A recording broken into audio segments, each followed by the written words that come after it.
Hey everyone, I've been using the new Galaxy Tab S8 Ultra for the last few days. This is a massive Pro tablet. Now, many of you know I'm a big iPad Pro fan and user, but I have used many of Samsung's tablets over the last few years, trying out some of the affordable ones, some of the more expensive ones, just seeing how they all compare to the iPad, which has kind of been the king of the tablet landscape for the last few years. So I feel like I have a pretty good view of Android and iOS tablets, but going into this tablet initially when I first saw it, I was a bit skeptical. Why should a tablet this big exist, and does it even need to exist? But honestly, it didn't take me long to see the power and potential of this tablet, and I can totally see it as an option for those looking for an iPad alternative and for a pro-level tablet experience.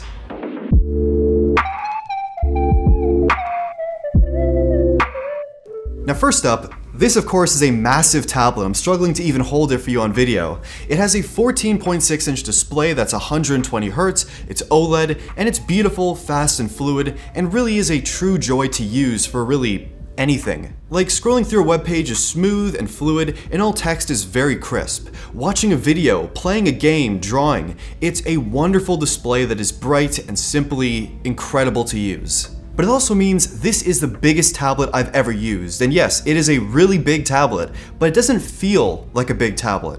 Perhaps because it's such a thin tablet and it doesn't really weigh too much either. When I'm reading, scrolling through TikTok or Twitter or watching a video, I can actually use it with just one hand. It's completely usable, which is surprising.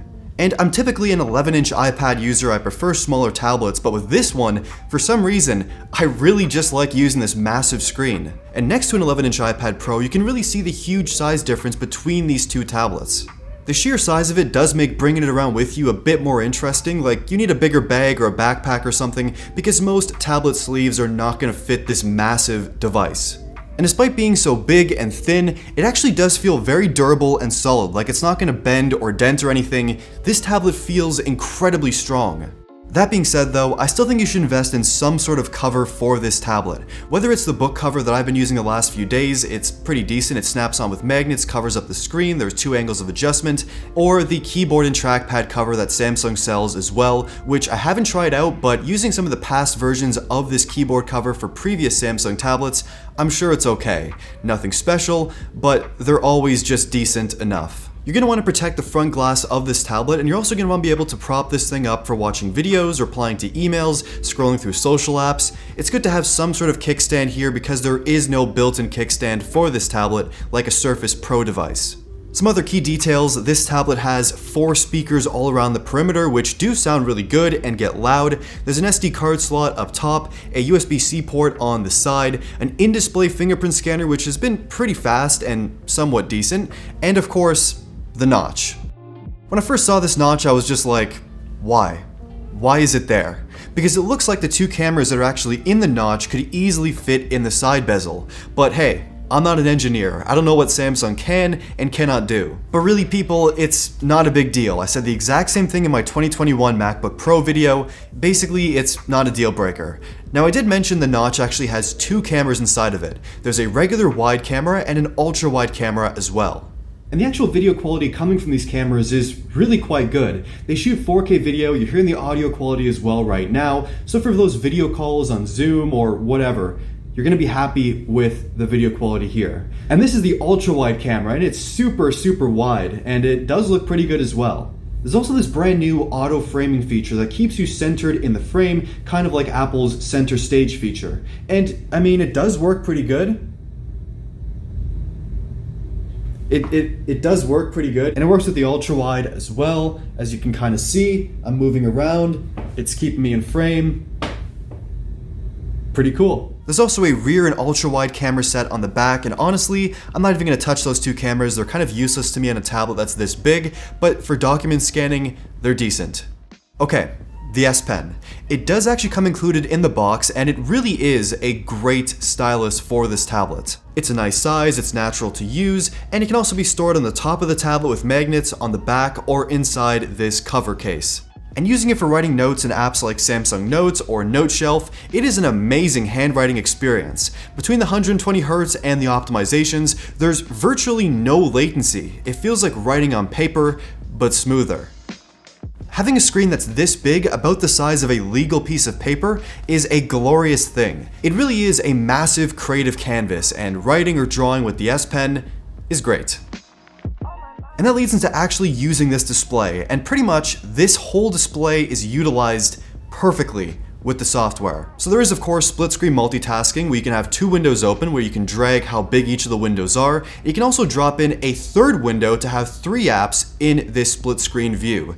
Then you can also drop in these floating windows in this tablet mode as well to have a whole bunch of stuff going on. Then with the tap of the Dex button, it activates this desktop style user interface where you can have floating windows everywhere. Dex mode is an incredible feature for Samsung tablets. It's great to have a much more simplified tablet mode for basic things like scrolling on Twitter or watching videos or just using the tablet for basic tasks. And then having a more desktop oriented experience for more complicated work where you have a whole bunch of windows open.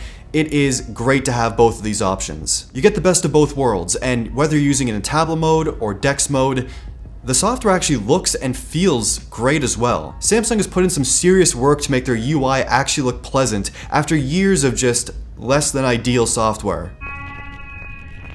Now you might be thinking, Canoopsy, this is an Android tablet. What's the app situation like? And I have to say, the situation has never been better. It's really the best it's ever been. And we're still missing a few things here and there, like a great graphic design or intensive photo editing app like the Affinity Suite on iPadOS, and we're still missing the wonderful Procreate, which is my favorite iPad app of all time. But despite that, there are still some really good pro drawing options available on Android, Clip Studio being kind of the main one. But for pretty much everything else, there are Android apps available for most of your creative pursuits. Or they're coming soon. To my surprise, LumaFusion, the pro iPad video editing app, is actually coming to this tablet very soon apparently. And that's huge, because it seems like Samsung is actively trying to make their tablet experience better by bringing over some of the pro iPad apps. Fingers crossed for Procreate. There's also Microsoft Office in this tablet, so you have things like Excel and Word and PowerPoint. There's all the note-taking and drawing apps I mentioned. There's all the video streaming apps you could ever want, and you're going to want to watch videos on this display. And the gaming situation is actually incredible on Android. With the power to stream games with Google Stadia or Xbox Game Pass, especially on this big screen once again, it is a true joy. Now doing everything I just mentioned, multitasking with this tablet, just using it on a daily basis, performance has been great. I really have nothing bad to report, but I also know I have to test this tablet out even more. I have to try some more pro apps like LumaFusion when it drops. But so far, using this tablet as I normally would, there's no lag. Everything's fast, it's a true beast with that Snapdragon 8 Generation 1 processor, and 8, 12, or even 16 gigabytes of RAM depending on which storage option you choose, from 128 to 512 gigabytes of storage. And personally, I have the 8 gigabytes of RAM model, and so far, no issues with multitasking or just generally using the tablet. It's fast. And I still do have to test out the battery life a bit more as well before I come to any major conclusions, but so far it has been pretty great. It's gotten me through my full days of work and just casual usage, and I usually charge it up at night or the next day if I'm just chilling at home. Okay, so the big question is the Galaxy Tab S8 Ultra actually worth it? And how does it compare to the iPad Pro? Well, I'm gonna answer both those questions. So I think it's important to know the pricing of this tablet. It starts at $1,100 USD or $1,400 Canadian. That's including the S Pen. That is of course expensive, but that's not a crazy price for a tablet of this size, of this quality, and that has this many features. But comparing the price of the 12.9-inch iPad to this one, it is basically the exact same price, excluding the Apple Pencil. So it's not about pricing anymore, it's pretty much exactly the same. It's about the gaps between these two devices. If you're deciding between an iPad or the Tab S8 Ultra, ask yourself these questions. What do you plan to do on your tablet? Are you already locked into the Apple ecosystem, or are you willing to leave? Do you want a tablet that's even this big? And if you're switching from iPad, are there any apps or features that you can't live without that are only available on Apple devices? And in my case, if it wasn't for Procreate or Affinity Photo, I'd have no problem using this as my main tablet. It's really quite good. And the gaps that are present in previous years with Samsung tablets or other Android tablets are really not there anymore. It also has 4 years of big software updates and 5 years of security updates. So if you drop that cash for this expensive tablet, after a few years you're still going to be getting support, you're not going to be left out, and that's a good thing to see. Either way, The fact is, this is the best tablet that Samsung has ever made. It might even be the best Android tablet ever made. It's fun to use, it justifies its purpose and existence, and honestly, it's not for everyone. But for me personally, I thought I'd hate this thing, but now I just can't put it down. It's so much fun to use. This thing is amazing. I'm curious to hear what you think of the Galaxy Tab S8 Ultra in the comments down below. Do you like the idea of a huge tablet like this? Would you actually use it? How do you think it compares to the iPad Pro? Let me know. Like the video if you liked it, subscribe, and thank you for watching.